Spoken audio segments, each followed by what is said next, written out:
Reporter exclusive. Thiruvananthapuram നഗരത്തിൽ ആറ്റുകാൽ ക്ഷേത്രത്തോട് ചേർന്ന് മുൻ ചീഫ് സെക്രട്ടറിയുടെ മകന്റെ ഉടമസ്ഥതയിലുള്ള വയലിൽ അനധികൃത നിലം നികത്ത്. വില്ലേജ് ഓഫീസറുടെ സ്റ്റോപ്പ് മെമ്മോ മറികടന്നുള്ള നികത്തലിനിടെ മണ്ണടിച്ച ലോറി ഫോർട്ട് പോലീസ് പിടികൂടി ജില്ലാ കളക്ടർക്ക് കൈമാറി. മുൻ ചീഫ് സെക്രട്ടറി രാമചന്ദ്രൻ നായരുടെ മകൻ ഡോക്ടർ അജയ് കുമാറിന്റെ ഉടമസ്ഥതയിലുള്ള ഭൂമിയിലാണ് മറച്ചുകെട്ടി രാത്രിയുടെ മറവിൽ നിലം നികത്തൽ. ഇതാ ഈ കാണുന്ന നിലനികത്ത് തിരുവനന്തപുരം നഗരമധ്യത്തിലാണ്. ആറ്റുകാൽ ക്ഷേത്രത്തിന് തൊട്ടടുത്ത് ആകെ 14 ഏക്കർ വയലുണ്ട്. ഇവിടെ റവന്യൂ രേഖകളിൽ നിലം എന്നാണ് രേഖപ്പെടുത്തിയിരിക്കുന്നത്. മണ്ണിട്ട് നികത്താൻ അനുവാദം കിട്ടാത്ത ഈ വയലിലാണ് മറച്ചുകെട്ടി രാത്രിയുടെ മറവിൽ വ്യാപകമായി മണ്ണിട്ട് നികത്തുന്നത്.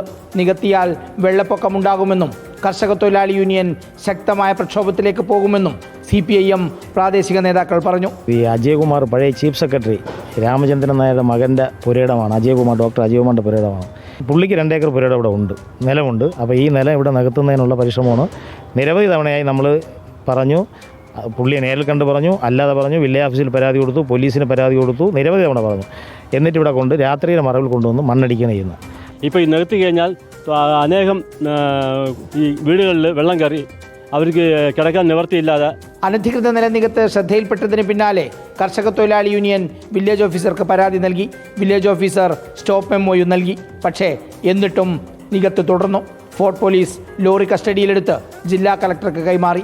ആരാണ് നികത്തുന്നത് എന്ന് അറിയില്ലെന്നായിരുന്നു മുൻ ചീഫ് സെക്രട്ടറി രാമചന്ദ്രൻ നായരുടെ മകനും ഭൂവുടമയുമായ അജയകുമാർ വില്ലേജ് ഓഫീസർക്ക് കൊടുത്ത മൊഴി.